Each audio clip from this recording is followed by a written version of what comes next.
मैं सुप्रिया गुप्ता। आज की खास खबरें। झारखंड में जैन तीर्थ स्थल को बचाने के लिए मुनि ने प्राण त्यागे। झारखंड में जैन तीर्थ समेत शिखर को टूरिस्ट प्लेस बनाए जाने का विरोध कर रहे जैन मुनि सुखदेव सागर महाराज ने मंगलवार को प्राण त्याग दिए। वे झारखंड सरकार के फैसले के खिलाफ पिछले 10 दिन से आमरण अनशन कर रहे थे। झारखंड सरकार के फैसले के बाद सुखदेव सागर सांगानेर में 25 दिसंबर से अनशन कर रहे थे। मंगलवार सुबह उनकी डोल यात्रा सांगानेर संगीजी मंदिर से निकली थी। इसी दौरान आचार्य सुनील सागर सहित बड़ी संख्या में जैन समाज के लोग मौजूद रहे। जैन मुनि को जयपुर के सांगानेर में समाधि दी गई। झारखंड सरकार ने गिरिडीह जिले में स्थित पारसनाथ पहाड़ी को टूरिस्ट प्लेस घोषित किया है। इसके खिलाफ देश भर में जैन समाज के लोग प्रदर्शन कर रहे हैं। पारसनाथ पहाड़ी दुनिया भर के जैन धर्म के लोगों में सर्वोच्च तीर्थ समेत शिखर के तौर पर प्रसिद्ध है। झारखंड में स्थित जैन तीर्थ समेत शिखर जी को पर्यटन स्थल घोषित करने का विरोध बढ़ता जा रहा है। इस पर रविवार को मुंबई, अहमदाबाद और दिल्ली में जैन समुदाय के लोगों ने विरोध प्रदर्शन किया। समाज के लोग दिल्ली के प्रगति मैदान और इंडिया गेट पर इकट्ठा हुए। प्रदर्शनकारियों के एक डेलीगेशन ने इस संबंध में राष्ट्रपति द्रौपदी मुर्मू को ज्ञापन दिया है। अगली खबर। उत्तर प्रदेश, फिरोजाबाद में सैलई के लोग नरकीय जीवन जीने को मजबूर। फिरोजाबाद में वार्ड 1 मोहल्ला सैलई के लोग नरकीय जीवन जीने को मजबूर है। क्षेत्रीय लोगों के अनुसार वार्ड नंबर 1 सैलई में कच्ची गलियां हैं। इन गलियों में जल भराव और गंदगी के कारण नरकीय जीवन जी रहे हैं। खंभे न होने की वजह से लाइट की समस्या रहती है। लोगों का कहना है कि नगर निगम में कई बार शिकायत के बाद भी समस्या का समाधान नहीं हुआ। नियमित सफाई नहीं होने के कारण कच्ची गलियां दलदल में तब्दील हो गई हैं।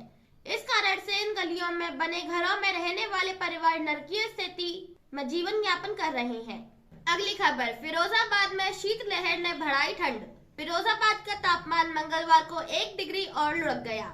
न्यूनतम तापमान 5 डिग्री सेल्सियस रहने के कारण शीतलहर का प्रकोप हावी रहा। जमीन से लेकर आसमान तक कोहरा छाया रहा। मंगलवार को सड़क पर कोहरे की वजह से वाहनों की रफ्तार धीमी रही।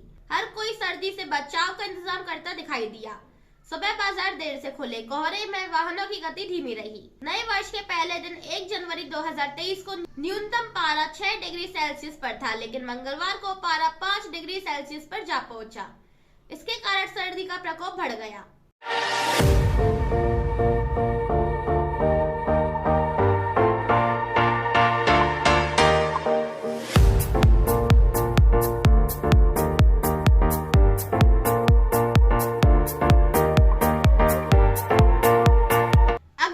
मध्य प्रदेश में गरीबों को फ्री में प्लॉट देगी शिवराज सरकार। मध्य प्रदेश की शिवराज सरकार नए वर्ष पर गरीबों को फ्री में प्लॉट देने जा रही है। कैबिनेट बैठक के पहले मुख्यमंत्री शिवराज सिंह चौहान ने कहा, सरकार गरीबों को प्लॉट देगी। इसके लिए आवासीय भू अधिकार योजना की शुरुआत कल यानी बुधवार टीकमगढ़ जिले से की जाएगी। मुख्यमंत्री ने कहा कि कल का दिन सुनहरे अक्षरों में दर्ज होगा। टीकमगढ़ जिले के 10,500 लोगों को 120 करोड़ कीमत के प्लॉट बांटेंगे। जमीन का पट्टा पति पत्नी के नाम पर होगा। कोई प्रीमियम नहीं लगेगा। प्लॉट का मॉडल साइज 600 वर्ग फुट और स्थान के अनुसार होगा। सीएम ने बताया कि वहां उपचुनाव के समय टीकमगढ़ जिले के दौरे पर गए थे। पृथ्वीपुर विधानसभा का कुछ हिस्सा टीकमगढ़ जिले में आता है। वहां एक गाँव में लोगों ने बताया था कि उनका परिवार बड़ा होने के कारण सदस्यों को रहने की जगह नहीं है। एक ही घर में 40-50 लोग रह रहे हैं। हालत ये है कि सोने की जगह नहीं है। तब यह फैसला किया था कि ऐसी योजना बनाएंगे जिसमें ग्रामीण क्षेत्रों में जिनके पास रहने की जगह नहीं है उन्हें प्लॉट देंगे। अगली खबर। मध्य प्रदेश में 13 वर्ष की बच्ची से बीजेपी नेता ने किया रेप। मध्य प्रदेश में एक बच्ची से रेप की घटना सामने आई है। महज 13 वर्ष की बच्ची के साथ भाजपा के एक नेता ने रेप किया है। जब ये बात लोगों को पता चली तो गुस्साई भीड़ ने आरोपी नेता की कार में आग लगा दी। उसके घर के सामने जमकर हंगामा किया। लोगों को शांत कराने के लिए भारी पुलिस बल बुलाना पड़ा। मामला बैतूल जिले के कोतवाली थाना इलाके का है।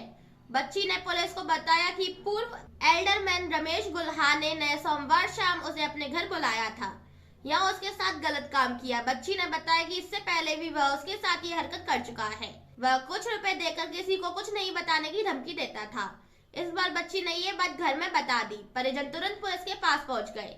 बच्ची से रेप की बात पूरे इलाके में फैल गई। इधर पुलिस एफआईआर दर्ज कर रही थी कि आरोपी मौका देखकर फरार हो गया। आरोपी की गिरफ्तारी नहीं होने से लोगों में गुस्सा बढ़ गया। उसके घर के सामने भीड़ जमा हो गई, वहां खड़ी कार में आग लगा दी। तनाव बढ़ता देख पुलिस ने हल्का बल प्रयोग किया। आज के समाचार यहीं तक, फिर मिलेंगे अपडेट समाचार के साथ। तब तक के लिए जय हिंद, जय भारत। देखते रहिए जय करौली वन न्यूज।